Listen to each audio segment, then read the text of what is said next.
So congratulations on this historic deal which you have clinched. Let's talk about the deal first. We understand that 2/3 of your gross debt gets eliminated from the proceeds. Talk to us a little more how your situation of financials will improve now that you don't have to service almost 2/3 of the overall debt. The strategic transformation that we embarked on for Reliance Infrastructure 3 years back has culminated yesterday with the closing of our Mumbai Power business sale to Adani. Essentially, what we moved out as a strategic direction was to bring the company to an asset-light, debt-free, high-growth, high ROE businesses. So we started off with other businesses, and then this was the biggest business that we were working on. And with the culmination of this deal, which is the transfer of our Mumbai Power business, 100% sale of this business, our debt comes down by a whopping 65% through one transaction itself. So from an overall debt of 22,500 crores will be 7,500 crores. And then that brings the current reduction in the interest liabilities. What it does is in the infrastructure space, we become the strongest company. Today, a company with a 22,000 crore plus net worth, we are at 0.33 debt to equity. If you look at all our peers, there'll be nobody less than 2, and most of them, a median will be in the range of 5 or 6 to 1. So we become very, very strong. We have the ability to grow, very strong balance sheet. Not that we want to load it up with debt anytime soon. In fact, I remember you telling me, right, in this room itself, at that time that you are working on a transaction which will completely wipe out a big chunk of your debt very soon, and I'm happy that you've finally done it. Let's talk about the residual businesses now for your company. Talk to us what all is left right now and what's the roadmap, be it your Delhi asset, be it your Goa asset. Talk to us what's the visibility there. Thank you. Great question. See, what happens is Reliance Infrastructure to a large extent was also known through his Mumbai Power business. With the sale of this business, many people ask, what are the other businesses and what are the prospects? If you look, we have the Delhi Power business, where we distribute power in 70% plus of Delhi. That business itself, which is a distribution, which is a regulated business, is 2.5 times the size of Bombay.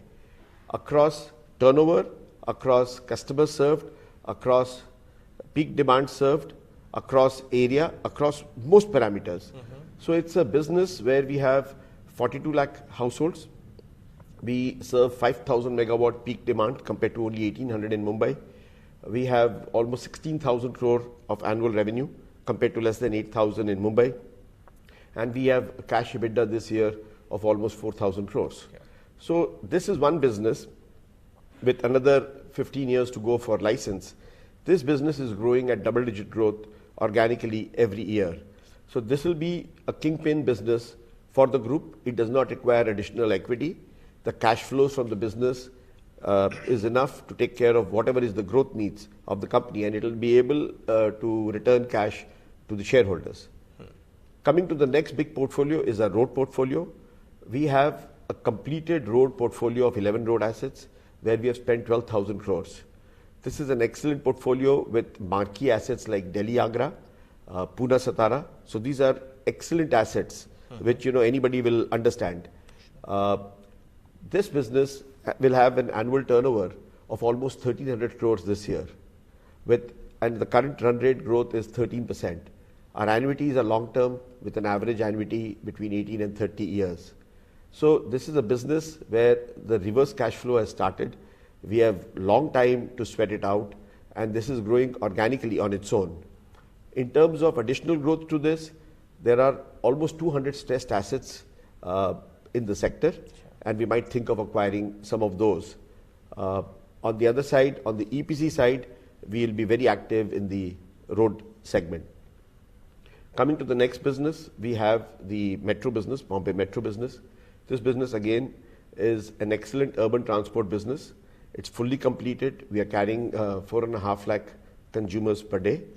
This is the fastest growth for a metro anywhere in the world. It's a positive EBITDA, 150 crore EBITDA. And now with another 23 years of concession period left, we think these are good times for the company.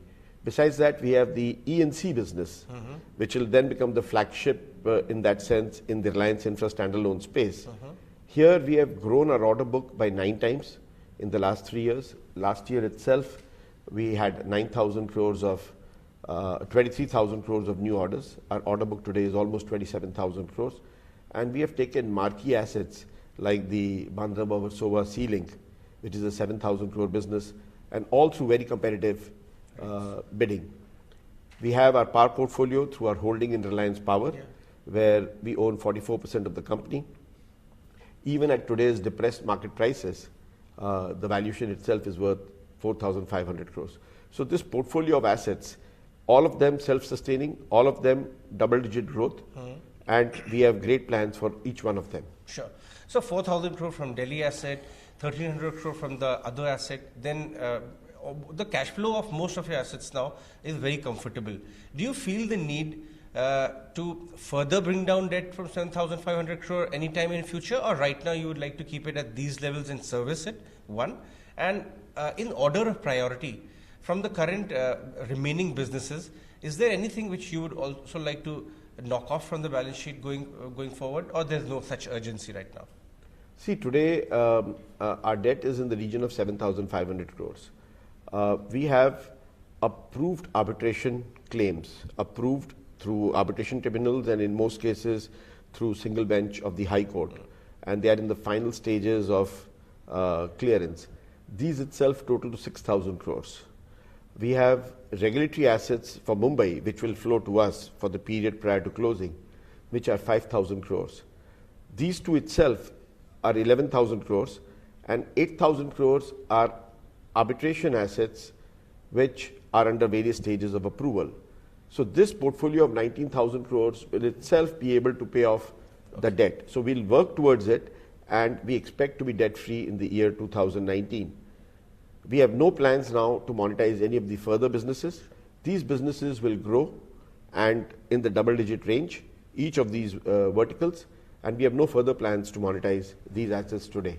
So the one very interesting point which you mentioned, that you are in fact looking at stressed assets in the road side, roads sector. This is quite interesting because does it mean that that is a very big area of priority for you overall, and you aim to increase your portfolio there? And what's the game plan? What's the opportunity you see there? No, it's not like roads is our area of focus. We are focusing on each of these businesses. So in distribution, while we grow organically, if there are other assets which are available, we'll look at them. We have roads, which is organic growth. We have E&C, which is a very big business. And then we have, of course, our nascent business, which is the defense business. So these are the portfolios where we'll be focusing on. But within the space, you mentioned that you're open to looking at stressed assets. Yeah, that always. Okay. As a company, we always look for opportunities for our shareholders, which are value accretive, and those assets we'll always look at. So you also said defense is a nascent area right now. You have made, you have forayed in that direction. There was hardly any few you can count on your fingertips companies which have really Indian companies which have done great work in that area. Of course, government policies are also now gradually opening up and changing. Over the next 4-5 years, because it's a long gestation business, what kind of opportunities do you see for Indian private companies which lie with the help of technological tie-ups with global companies, with the help of enhanced sourcing by government, by local companies? We are personally very, very enthused with the current government's emphasis on defense sector and their desire to get Indian companies to serve the needs of the defense for Indian establishment, and as well as then become large export companies. To that extent, we are trying to create a big portfolio across all the 3 verticals: aerospace, land, and naval. And we have tied up with world majors across each of these portfolios.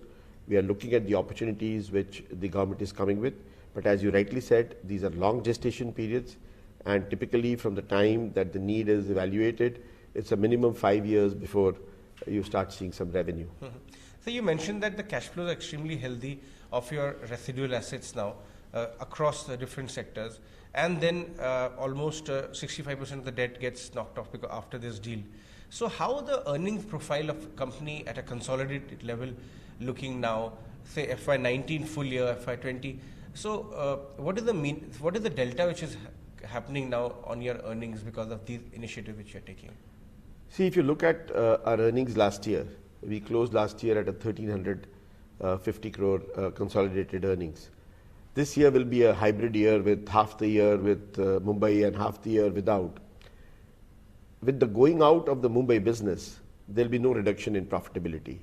If you really see, it's a company with had an EBITDA of 1,500 to 1,600 crores, and we have been able to knock off 14,000 crores of debt and liabilities with it. So, for the value that we have got, there will be no loss to us in terms of profitability. So, rest of the businesses which are capex complete and with double-digit growth, you can easily imagine that each of those businesses will bring in additional profits.